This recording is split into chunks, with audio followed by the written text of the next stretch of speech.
What do I look like? Yikes!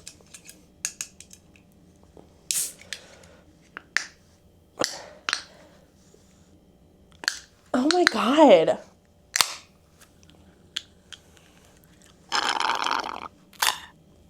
Hey guys, welcome back to episode 2 of Talking with Timmerman. I'm Kendall Timmerman, not Hovis. I almost said my maiden name. Cassidy would be screaming at me right now. Today it's going to be all over the place once again, like it was last week, because I was never good at writing essays, so I don't know how to properly follow a story or talk about anything on topic. So let's get started. First and foremost, I want to say thank you to all the people that listened last week. I really, really appreciate it. I had such good feedback. I think my favorite response was from a girl that I didn't necessarily grow up with her, but she said that she's a stay-at-home mom and she has 2 kids and she doesn't really get out of the house much. She has a lot of anxiety, so it was really nice to just have somebody different and not listen to her own thoughts. So I thought that was really nice, and I'm glad that you're here. So I had a video that I posted recently, and I've been enjoying posting videos about me and Kason. Kason is my son. Like our morning routine. It's not even a routine. It's just how we get breakfast in the morning. And I've been enjoying posting those because it's just funny, and like it just shows like how Kason acts. Sometimes he's really funny. Sometimes he just cries for no reason. But anyway, in the one video, he was crying, and it was just because I knew he was tired. He just woke up. He was hungry. He has a lot of emotions. And somebody commented, like, can you talk about this on your podcast? Because in the video, he's crying. And I said, do you want a hug? And he was like, yeah. Like, you have to watch the video. I'll just insert the sound of what he said. He was like this. Do you need a hug? Yeah. Somebody said, can you talk about that in your podcast? Like, how you deal with, like, your children's emotions, basically. One thing that I have learned is that children have a lot of emotions. And one thing that has really helped me, like, put that into perspective is kids feel the exact same that we do. But the difference between the two is I have had 27 years on this lovely earth, and I am a big human. I have a lot of emotions. My kid has the exact same amount of emotions in a very small body. And he's only been here 2.5 years. So I think that when Kason is freaking out or anything like that, and I'm not saying I do this every single time. I'm not a perfect parent, for sure. And I never will be. But I try to remind myself that, you know, he's still new here. And I'm new to this too. I give myself grace. And when I make a mistake, I tell Kason that I'm sorry. Like, if I do something wrong, I still apologize to Kason because he deserves that. And I would expect him to apologize to me if he did something wrong. I treat him as if he is an equal. Like I said, I'm not perfect. I don't do this correctly all the time. I don't think anything we do is correct as parents. There's never anything that we know 100% that is the exact way that we should be doing it. All of our kids are different. My kid is completely different from your kid, and they'll never be the same, which is awesome. So I think that helps me just like asking him questions. Do you want a hug? Or are you okay? Do you want a drink? Do you want some food? And eventually, once I start asking questions, he'll come around and he'll be fine. But that's something like I definitely try to do. Another tip I have is get down on their level. I try to like squat down next to him. If I am like, I don't know, I'm not going to say punishing. What's the right word? I don't know the word. What is the word for that? Not punishing. You know what I'm talking about though. If I'm disciplined, there we go, disciplining him, which is hardly ever, but I get down on his level, or if he's like thrown something at me or anything like that, I get down on his level and I'm like, hey, that hurt, mommy. Like, and I like talk about those things. And I've done that since before he could talk. Obviously, like, you know, he probably wasn't throwing things as a 7-month-old, but if he did something, like, I would communicate that with him. Even if he can't understand, eventually he will understand. And now he's to the age he does understand those things. So I feel like that helps, just like saying my feelings to him like he's a human. Kids are a lot smarter than we give them credit for, I think. And just treating them as if they're that smart, I think really helps. But I started doing Do You Want a Hug? Because I feel like that's like, when I'm crying, if somebody asked me if I wanted a hug, I feel like it would make me feel better. And sometimes he will say no, and I just let him be. But sometimes he'll say yes, like he did in the video, and it will make him feel better just to get a hug. But what we really have trouble with sometimes is, like, almost every single time he comes home from daycare, he falls asleep in the car on the way home.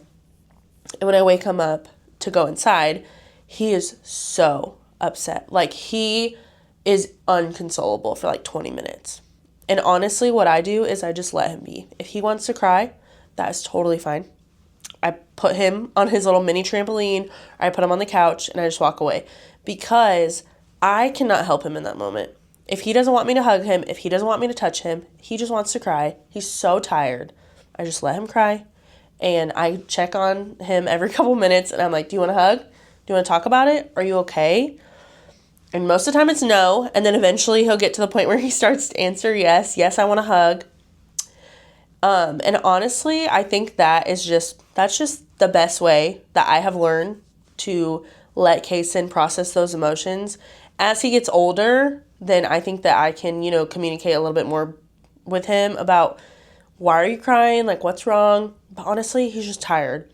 And me hugging him, me being all over him, please stop crying, whatever, does not help him. And that doesn't help me as an adult either. If I'm crying, or if I'm upset about something, like I'm angry, upset about something, I don't want to talk to you about it. Like, I just need a second. And I think that sometimes when we're talking about like our relationships with our kids, or like how we parent our kids, we think about like they're like not humans, they're not adults like us, and they're not. But I think that we should treat them, like we treat our friends, or like we treat our partner. Something I feel like that has really helped me learn patience is I started like baking with Kason, and I bought him a toddler tower. We started this around like whenever he like confidently stand. But there's a mom I follow on TikTok. Her name is Sam, and she bakes with her kids. Her like 2 or 3-year-old, her name is Winnie, and she's like really cute, and she bakes with them. And I learned a lot from her actually, because she, like, everybody's comments would be like, how do you have so much patience? Like, because Winnie would make a total mess. And she was just like, I mean, they're just kids. Like, I mean, I'm going to have to clean up the mess anyway. Like, why should I be upset about it? Like, I'm making this memory with my kid. And honestly, like, watching her videos really changed that perspective for me, because kids are going to make a mess regardless, or, whatever. So I don't know why I have to get upset about it when they're just learning. My friend Brianna said, how did you come up with the name Kason? It's really funny, actually. So I really liked the name Casey whenever we were having Kason, like Casey from Yellowstone, Kayce. I really love that name, but a lot of people ruined it for me because they were like Case, or that is too feminine and whatever. So then one time I posted on Facebook and I was like, hey, I need a boy name and I really like the name Casey. Please, like, give me some names. And somebody commented Kason. I think it was Mackenzie Southern. If you're listening to this, I think you're the one that named Kason for me. I think it was her. But and then immediately after I saw that name, I deleted the post because I didn't want anybody to know that I got my name for my child from Facebook. So there you go. Speaking of baby names, can y'all shut the fuck up when somebody tells you a baby name that they like? Because I cannot tell you the amount of times a baby name was ruined for me because people just can't keep their mouth shut. If somebody says, hey, I like this name for a baby name, then just say, oh, that's cute. Like, they don't fucking care what you think. If they're like, hey, what do you think about this name? Then yeah, you could give their opinion. But if they're like truly set on something, just shut the fuck up. They don't care. And you're literally ruining it for them. Because the amount of people, not just with like Casey, but like other names that people like I love the name Adelaide for a girl. I won't name my kid that because somebody in my past, I don't remember who it was, said, no, it sounds like Kool-Aid. And like, I'm just like, okay, well, fuck me, I guess. So let's just shut the fuck up whenever we're talking about baby names. I just said fuck a lot there. I'm so sorry. My friend Tabitha said, tell us about your nighttime routine with Kason. So my nighttime routine with Kason is kind of changes every night. We don't give him a bath every night unless he's like super dirty. But I've like heard, especially in the winter times, you're not supposed to give kids baths every single night because it can like dry out their skin. So we don't give him a bath every night unless he's like super dirty. We do it like every other night or whatever. Honestly, Matt does a lot of the nighttime routine because when I get home, I just like want to veg out and I just want to sit on the couch. Usually I make dinner. I don't know. Matt and I really split a lot of things, but nighttime routine with Kason really looks like around 7:30. We will start to wind down. If he needs a bath, he'll get a bath. If not, then we will go upstairs and we'll read like 5 books. And then he will pull his light switch twice. And then he'll say, Mommy, do it. And then Mommy has to pull it. And then he'll say, Daddy, do it. And then Daddy has to pull it. And then we will lay him down with his cow and his kitty cat, and then we'll put the blanket on top of him, and then he'll say, no, I want my Mickey blanket, and then we have to put the Mickey Mouse blanket on top of him, and then we'll say, do you want it tucked in? And then he'll say, no, I want Mommy to do it. So then I have to tuck him in, and then I won't tuck in his feet correctly, and he'll say, feet in, just like that. So then I have to tuck his feet in, and then we leave and we go downstairs and he goes to sleep. Do I want more kids? Yes, I want more kids. And honestly, I wish that I would have had a kid earlier, but I had such bad anxiety, not like postpartum anxiety, about Kason. I had anxiety about like having another kid because Kason was in the NICU for a month after I had him. And my birth process was just like so traumatizing. Like, honestly, thinking about it makes me like never want to have a kid. Whenever I had Kason, he was just born too early, and he had to go to the NICU, and I didn't even get to see him. I just remember like I was laying on the C-section table, and I didn't have my glasses on because you can't have them in the surgery room, and I couldn't even see my own kid. Like, they rolled him next to me, and I couldn't even see him because I can't see without my glasses. So I had to see him through a picture first. And then we went up to the NICU after 2 hours, and we went up to the NICU, and we saw Kason. And again, I couldn't see him because I couldn't feel the bottom half of my like body, so I couldn't sit up to look up into the bed. So once again, I saw him through a picture, so through a cell phone screen. I could hold his hand, but yeah, it was just so traumatic. And like seeing Kason, I remember like holding him for the first time. We didn't hold him for like, I think like 6 days. And I remember holding him for the first time, and his face was so swollen. Like, he didn't even look like a baby. He looked like a little balloon animal. Like, his face was so swollen from the medicine and the CPAP machine. And it was just like, I don't know. I remember the first time I held him and I felt nothing but sadness. Like, I wasn't even happy that I was holding my baby.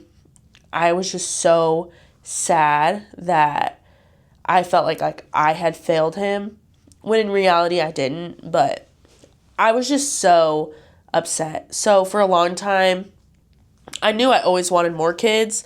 But the thought of having another kid and going through like that same exact process is just absolutely does not sound fun to me at all. And going off of that, I want to say, a lot of people would say, well, thank God he's okay. Thank God he's here. Yeah, that is true. I'm like, thank God that he is here. But that doesn't mean that it didn't fucking suck. So my friend has just talked to me about this, and she wanted me to talk about it on the podcast, and we already talked about this, but she is really struggling in her business right now. It is doing very well, but she is like just struggling mentally. Like, it's a lot on her, and she gave me the okay to talk about this, by the way, but it's a lot on her. It's a lot, she has a lot of things going on right now. She is so busy that she just like can't keep up, and she just feels so unhappy. Like, she's so grateful for where she's at, but she's just so unhappy. And a quote she said to me was, "My version of a trench is someone else's dream." And I think that, yes, that is true.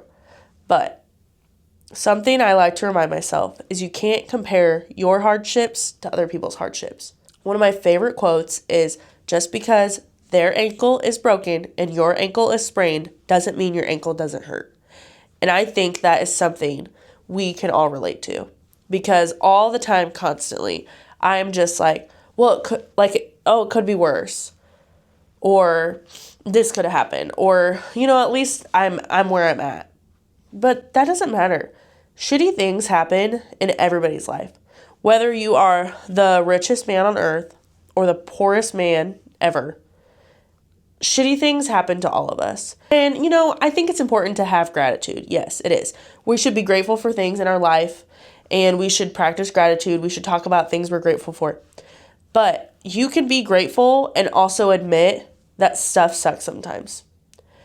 Gratitude can coexist with hardships. That's just how it is. You can be grateful for stuff and still have a shitty life sometimes. And it doesn't have to be a shitty life. I know that's dramatic when I say that. But I think that a lot of the times we're always trying to check ourselves. It could be worse or whatever. And I know that we're just trying to be positive about things, but it's okay to just be upset about something sometimes. When you're going through something, you try to get your mind off of it, whatever, that's fine. But I think that it's really important to feel those things, to talk about those emotions. It sucks. Let yourself feel it. If you just continue to bottle up those emotions, you will explode. My next question is, how did your perspective on life change after becoming a mother? My perspective on life changed because I am afraid to die. Before I had Kason, I was never afraid to ride on a roller coaster. And now I'm terrified to ride on a roller coaster because I'm like, oh my God, what if something happens? And that is the best way I can describe it to you. I'm afraid to ride on a roller coaster because I'm afraid to die, because then I would lose Kason. What is one piece of advice you would give to a new mom? Not everything has to be so serious all the time. And this, I think, has really grown over the past 2 years that I've had with Kason, but I feel like I was really serious about a lot of things all the time. He has to drink this, he has to do this, we have to be on this schedule, da da da da da da. But I have found, for me personally, tossing the idea of a schedule out the window, tossing my expectations out the window, tossing the idea of anything going my way out the window, I am happier because of that. Because when I first had Kason, I would track every feeding, every dirty diaper. I would track how much I pumped, how much he drank, all of this stuff. And it never made me happy. It only caused me more anxiety. Why am I not pumping enough? Why am I not doing this? Why is Kason not drinking enough? All of this stuff. And I feel like once I just got it down to what he was drinking, because I needed to be able to talk to the doctor about it, I was so much happier. It was just one less thing to worry about. Who cares if I pumped enough? I have formula. It's fine.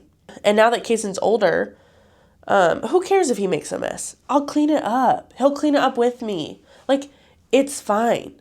I feel like a lot of times, I feel like having a kid has changed my perspective on giving grace. It's fine. I don't care if you're late to a meeting that we have. I'm late all the time. It's fine. We can just give grace to each other. Give grace to our kids, I don't care if Kason makes a mess. We're baking. We're making a memory. That's totally fine. It'll be okay. I had postpartum rage when I first had Kason. And there were several times where I just had to set him down and just walk away. And I want people to know that that is totally okay. And it's better than any other scenario that you could have done with that child. So if you're upset with your kid, or you're just upset in general, just put them in a safe space and just walk away. And if you're able to, go outside. I feel like that always helps. Obviously it's cold right now, but that is something I feel like would help Kason. Even if it was just for a moment and he just wouldn't stop crying, just go outside and just stand outside for a minute. And I feel like just the fresh air and the sounds of birds always helped. What are the most rewarding moments of motherhood for you? I think right now is how funny Kason is and how kind he is. Oh my gosh. I mean, he says thank you. He says please. He is just so kind. And I know that is because of me and Matt. And I just love that. I want to raise kind humans. I want to raise kind kids. I want to raise kids that think about others. And Kaysen is just so kind. And I hope that it continues to be that way. I hope that he will never leave somebody out. I feel like there were so many things that happened to me as a child, like in school. People left me out all the time and people were so mean to me. I got bullied like crazy. And that is what I want Kaysen not to be. And I think that currently is the most rewarding thing, and it will be the most rewarding thing. How has motherhood affected your career or personal goals? When I first found out I was pregnant with Kaysen, I bawled like a little baby because I wasn't ready to have a kid. I had just started Jolene's in the last year or so. I had weddings to go to, bachelorette parties to attend. I just wasn't ready, and I was really upset, honestly, at first when I first had Kaysen. And that affected my goals at that point in time. Little did I know, Kaysen, I felt like, made me work harder. And he made me appreciate those special moments with my friends because they are far and few between now. And with my career, he just made me work 10 times harder because sometimes I treat Kaysen as like my tiny boss. And I feel like everything I do is to impress him and to make his life better. So I think that having him has helped my career and helped my personal goals. Although I didn't think of it that way when I first found out about having Kaysen, it definitely has turned into that. Now listen, I was only sad for like 3 days, and then I was good. I was honestly just fucking terrified. So how do you deal with mom guilt, and what helps you overcome it? So the only reason I feel mom guilt sometimes is when I feel like I have been mean to Kaysen, or I didn't give him enough grace for something, or I had a short temper with him, or I don't have any patience. So honestly, the only way that I deal with it is I apologize to Kaysen. I don't need to say sorry to anybody else. It doesn't matter. I apologize to Kaysen. And he might not understand that right now, but I know that I said sorry and that I said I would do better, and that's all that matters. Guys, I think that's all for this episode. Thanks for listening and talking with Timmerman, and I'll see you next time. Bye.